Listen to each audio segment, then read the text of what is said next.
नमस्कार। दिल्ली के एक प्रतिष्ठित प्रबंधन संस्थान की दीवारों के भीतर चुप्पी से उभरती चीखें, उन चीखों को अनसुना करता एक नाम, स्वामी चैतन्यानंद सरस्वती। एक नाम जिसे कभी भक्ति भाव से जोड़ा गया, आज वही नाम यौन उत्पीड़न के आरोपों से घिरा है। आइए इस पूरे मामले को समझते हैं उसी अंदाज में जैसे हम सवाल पूछते हैं सत्ता से, व्यवस्था से और जमीर से। दक्षिणी दिल्ली के बसंत कुंज में स्थित एक प्रसिद्ध संस्थान, दीवारों पर बड़े बड़े आदर्शों की तस्वीरें टंगी हैं।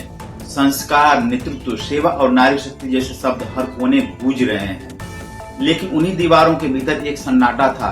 कुछ आवाजें थीं जो डर के कारण दब गई थीं। छात्राओं की वो आवाजें जिन्हें देर रात किसी धर्मगुरु के बुलावे पर उनके कमरे में जाना पड़ता था, जो अश्लील संदेशों के जरिए उन्हें डराता था, नियंत्रित करता था। और कहा जा रहा है कि 62 वर्षीय स्वामी चैतन्यानंद सरस्वती उर्फ पार्थसारथी ने न केवल शारीरिक रूप से छात्राओं का शोषण किया, बल्कि उनकी मानसिक आजादी को भी कुचला। 4 अगस्त को शिकायत जो प्रशासन की नींद तोड़ नहीं पाई।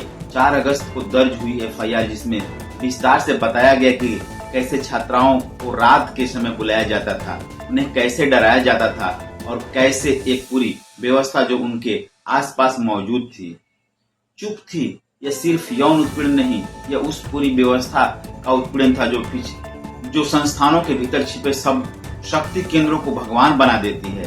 पुलिस को इस मामले में सक्रियता दिखानी पड़ी क्योंकि बात अब बाहर आ चुकी थी। और सवाल ये था, जब ये उत्पीड़न हो रहा था तब संस्थान की गवर्निंग काउंसिलिंग कहाँ थी? वो सारे सीसीटीवी निगरानी तंत्र, छात्रावास के डीन, सबको क्या किसी छात्रा की आंखों का डर नहीं दिखा? स्वामी नहीं भगोड़ा। गिरफ्तारी से पहले की कहानी। एफआईआर दर्ज होने के बाद स्वामी चैतन्यानंद सरस्वती फरार हो गया। देश के अलग अलग राज्यों में छापेमारी हुई।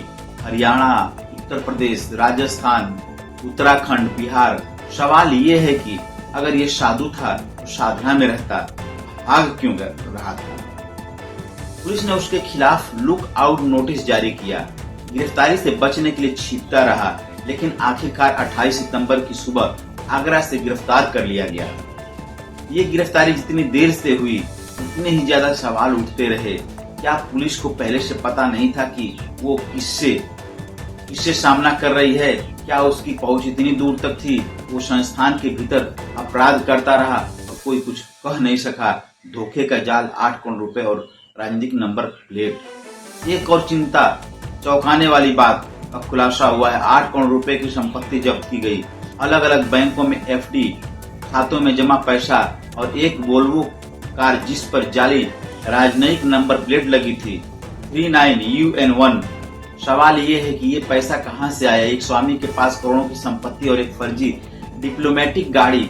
अगर ये मामला सामने न आता तो शायद यह धार्मिक व्यक्ति अपनी वोल्वो कार में बैठकर राजनयिक स्टेटस का ढोंग करता हुआ उसी संस्थान में औरों को नैतिकता का पाठ पढ़ा रहा होता। संस्थान की ओर से एक बयान आया कि उन्होंने आरोपी के सभी संबंध समाप्त कर दिए हैं और उसकी गतिविधियां गवर्निंग काउंसिल की जानकारी में नहीं थी। पर सवाल ये है, क्या इतने बड़े अपराध इतने लंबे समय तक बिना किसी के संज्ञान में रह सकते हैं? जिस संस्थान को AICTE से मान्यता प्राप्त है, जो एक प्रतिष्ठित पीठ के अंतर्गत चलता है, वो क्या इतनी असंवेदनशीलता से काम कर सकता है? क्या संस्थान की आंतरिक जांच व्यवस्था इतनी कमजोर थी कि वो एक छात्रा की शिकायत को गंभीरता से नहीं ले सकी?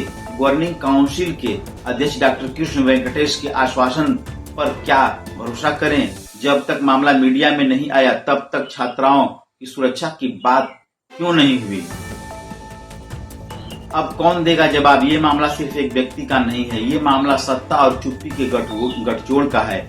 ये मामला भक्ति और भय के बीच के फर्क का है। और सबसे बढ़कर ये मामला है शिक्षा संस्थानों में महिला सुरक्षा की उस जिम्मेदारी का जिसे अक्सर नजरअंदाज कर दिया जाता है।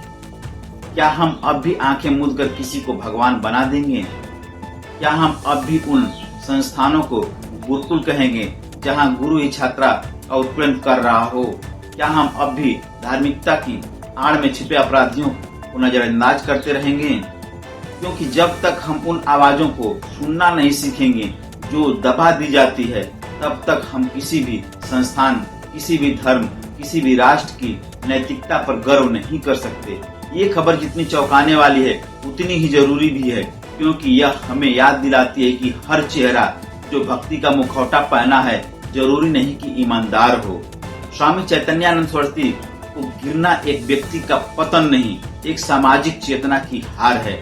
और अब वक्त है कि हम इस हार को स्वीकार करें, ताकि अगली बार कोई छात्रा चुप न रहे और कोई बाबा फरार न हो। मैं उपेंद्र यादव। अंधेरा घना है लेकिन रास्ता यहीं से शुरू होता है। आप सुन रहे हैं न्यूज की सच्चाई की आवाज।